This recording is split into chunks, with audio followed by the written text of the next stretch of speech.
Hi, I'm Tess Masters, the Blender Girl, and I'm going to show you how to make an amazing dairy-free cream of cauliflower soup. This is actually my most requested recipe. This has been a staple in our house for about 25 years, so much so that whenever I open the door and any guests arrive, they always ask with bated breath, "Are you making the cauliflower soup?" Everybody loves it. You will not believe that something so simple can be so delicious. So I'm going to start with a pot on medium-high heat. I'm going to do just a couple of tablespoons of olive oil, and we'll just warm that up. And then I've got 2 cups of diced yellow onion. You could use 2 leeks if you like. I'm going to pop that in. Got a couple of cloves of garlic. You could do 2 to 3 cloves of garlic. And I'll just pop in just a pinch of salt, just to bring out the natural sweetness of the onion. I'll just saute that just for 5 minutes until it's soft and translucent. Okay, so while those are going, I've just got 1 large head of cauliflower, and I'm just gonna rustically chop it. You're gonna see how sort of haphazard I am. Doesn't need to be perfect because we're gonna blend it anyway. So I'll do that. 1 popped in the sink. Just want to cut it so it cooks evenly. I just take the florets off. There we go.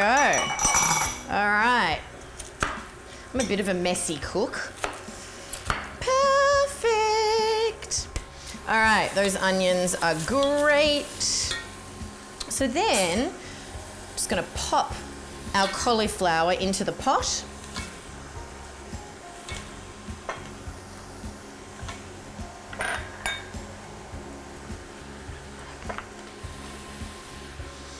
Perfect.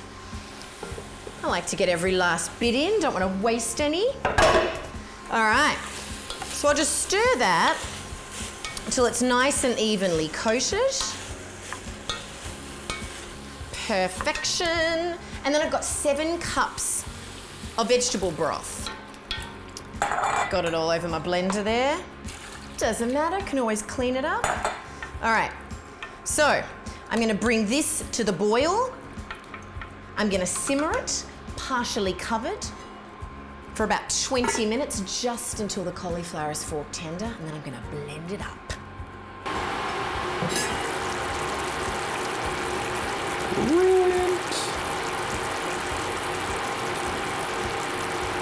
All right, cutting there. That is perfect. All right, so our cauliflower is nice and tender.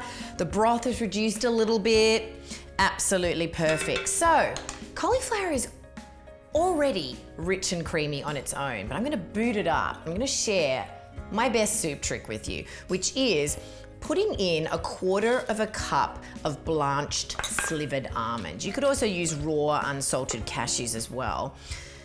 It brings a beautiful creamy texture to any soup, and it'll fool even the most devout cream dreamer into believing that there is a truckload of cream, heavy cream in this, but there isn't. So this is what I love about cooking in and around the blender. The alchemy that's created between ingredients, so the cauliflower and the blanched almonds, is gonna give it this velvety, rich, creamy consistency that is literally mind-blowing. So I'm gonna let that sit for about 10 minutes just to cool a little bit, and so that I soften those almonds so that you can blend this up into a velvety consistency no matter what kind of blender you're using. So we're just gonna blend this in batches. So just pop it on high for about 30 to 60 seconds until it's smooth and creamy. And what I do is, I find that most blenders, you've got to do the soup in 2 batches. So I just make sure I've got a bit of the liquid and a bit of the sort of meat of the soup, so that I get an even blend. And then I sort of keep it, put it into another container, wash out my pot, and then put it all back in. All right. Now, a tip for when you're blending at home, particularly if you're using conventional blenders, you never want to fill your blender all the way to the top. I kind of feel like blenders are like people. You put too little in them, they get bored and they just spin their wheels, don't know what to do. You put too much and they get overwhelmed and explode, right? So I always fill it to about 1/2 to 3/4 full. That's gonna help your blender give you the most even, consistent blend. So I'll pop that on and we'll just blend it into liquid velvet.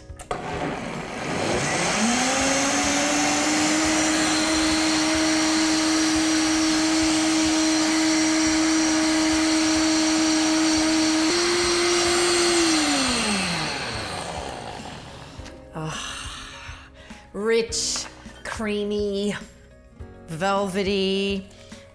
Now, if you need to, you could return it to the stove, warm it a little bit, season with salt and pepper to taste. But mine is just perfect. I love to play a little game with people when I serve this soup, because even self-professed cauliflower phobics, if that's what they're called, don't even know there's cauliflower in this. So some people will say, oh, that's a really good potato soup, or has it got corn in it? What's it got in it? So I find that it really converts people that say they don't like cauliflower. So I'm just garnishing this with some chopped chives. You could do a sprinkle of nutmeg if you like. You could serve it with a beautiful piece of crusty bread, or a scoop of brown rice or quinoa or millet.